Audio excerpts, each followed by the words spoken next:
నమస్తే, welcome to Y news. నేను Kalyani. The news sponsored by Vaira family restaurant, national highway, Petagunta. నోరూరించే వంటకాలు, అసలైన మసాలా దమ్ముతో అదిరిపోయే నాన్ వెజ్ రుచులు మీకోసం. విచ్చేయండి Vaira family restaurant, national highway, Petagunta, Tuni మండలం, కాకినాడ జిల్లా. అదిగో పులి, ఎక్కడా టైగర్. రాజమండ్రి రూరల్ పరిసర ప్రాంతాల ప్రజలను కంటి మీద కునుకు లేకుండా చేస్తున్న పెద్ద పులి జాడలు కనిపిస్తున్నా అది చిక్కడం లేదు. జనావాసాలకు చేరువలో గల పంట పొలాల్లో సంచరిస్తున్న పులి జాడలు కనిపిస్తున్నా అలా ప్రయాణిస్తూ అటవీశాఖ అధికారులకు సవాల్ విసురుతోంది.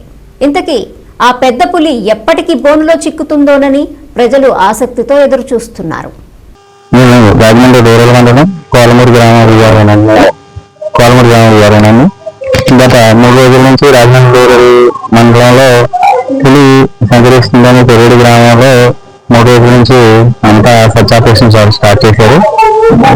ఫారెస్ట్ ఆఫీసర్లు, అలాగే రెవెన్యూ సిబ్బంది, పోలీసు వారు అంతా కూడా 3 రోజుల నుంచి పెరుడులో మకాం వేసి డ్రోన్ కెమెరాలతోటి అన్నింటిలో సర్చ్ చేశారు. కానీ రాత్రి ఈ పులి కోలమూరు మీదుగా వచ్చిందని చెప్పేసి తారమద్దులు గుర్తించి సర్చ్ ఆపరేషన్ స్టార్ట్ చేస్తే ఈ బార్డర్ లో కోలమూరికి గాడాలకి బార్డర్ లో ఫుట్ ప్రింట్స్ కనిపించేవి. ఈ గాడాలకు సంబంధించిన పామాయిల్ కోటలో పులి సంచరించినట్లుగా తాటిమద్దులు ఏరియా ఉన్నాయి. దీనికి సంబంధించి ఫారెస్ట్ అధికారులు డ్రోన్ కెమెరాలతో సెర్చ్ చేస్తున్నారు. సుమారు ఒక 20-30 వరకు ట్రాప్ కెమెరాలు అరేంజ్ చేశారు. దీనికి సంబంధించి జిల్లా కలెక్టర్ గారి ఆదేశాల మేరకు ప్రజలను కోలమూరు ప్రజలను అప్రమత్తంగా ఉండాలని చెప్పేసి దండోరా నుంచి ప్రజలకు ఎప్పటికప్పుడు భయాందోళన గురి కావద్దు, అవంతులు నమ్మద్దు అని చెప్పేసి నేను కలెక్టర్ గారి ఆదేశాల మేరకు నేను ప్రజలను అప్రమత్తంగా చేస్తున్నాను. అందరికీ నమస్కారం.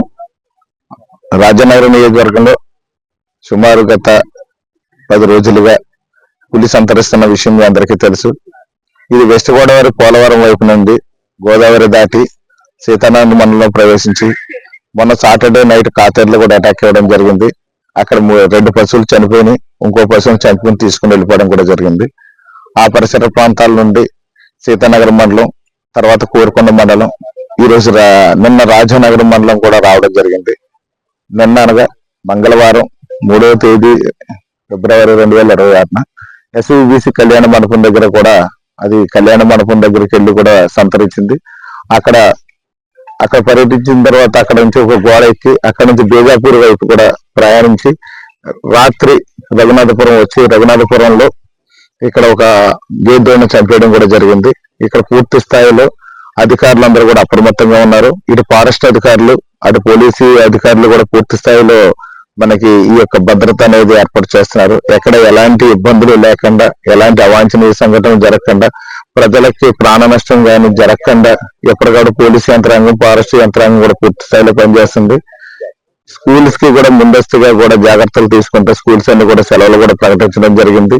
సెలవులు ప్రకటించి ఎప్పటికప్పుడు కూడా మానిటరింగ్ చేస్తున్నాం. అదేవిధంగా రెవెన్యూ డిపార్ట్మెంట్ కూడా పూర్తి స్థాయిలో దీన్ని మానిటరింగ్ చేస్తే ప్రజలందరినీ కూడా ఎప్పటికప్పుడు అవేర్నెస్ క్రియేట్ చేసి ఎప్పటికప్పుడు సమాచారాన్ని ప్రజలకు చేరవేస్తూ ఈ యొక్క పులి పరిస్థితిని, పులి అడవి జాడలను బట్టి మనం ఎప్పటికప్పుడు సమాచారాన్ని ప్రజలందరూ కూడా చేరవేసి ప్రజలందరూ కూడా అవేర్నెస్ తీసుకొస్తున్నాము.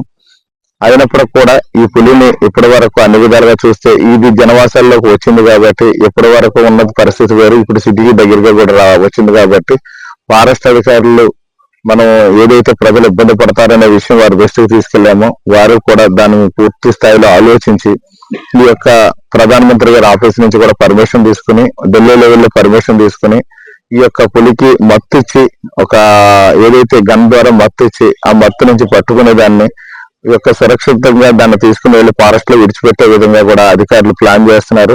దానికి కావాల్సిన అనుమతులు అన్ని కూడా వచ్చినాయి. దానికి కావాల్సినటువంటి ఎక్విప్మెంట్, గన్స్ కానివ్వండి, మత్తుమంది కానివ్వండి, దానికి పూర్తి స్థాయిలో కూడా అధికారులు అంతా సిద్ధం చేశారు. దీని ఆపరేషన్ ఈ రోజు అంటే బుధవారం లేదా రేపు గురువారం నాడు కల్లా ఈ యొక్క ఆపరేషన్ పూర్తి స్థాయిలో చేసి ఈ యొక్క పులిని పట్టుకుని అడవిలో విడిచిపెట్టే విధంగా కూడా ప్లాన్ చేశారు. సో ఇది ప్రజలందరూ కూడా ఎవరు భయభ్రాంతులు కావద్దు. సుమారు ఇది 600 కిలోమీటర్లు ప్రయాణం చేసి ఇక్కడ మన వరకు వచ్చింది. ఇది 600 కిలోమీటర్ల ట్రావెలింగ్ లో ఎక్కడ కూడా ఏ వ్యక్తుల్ని కానీ ఏ యొక్క మనుషుల్ని కానీ ఎక్కడ అటాక్ చేసినటువంటి పరిస్థితి ఎక్కడ కనిపించలేదు.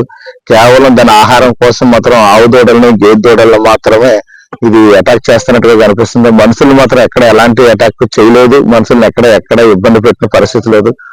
కాబట్టి మనం ఎవరూ కూడా భయభ్రాంతులు కానవసరం లేదు. కానీ ఖచ్చితంగా మాత్రం జాగ్రత్తలు తీసుకోవాలని చెప్పి ప్రజలకు సూచిస్తున్నాను.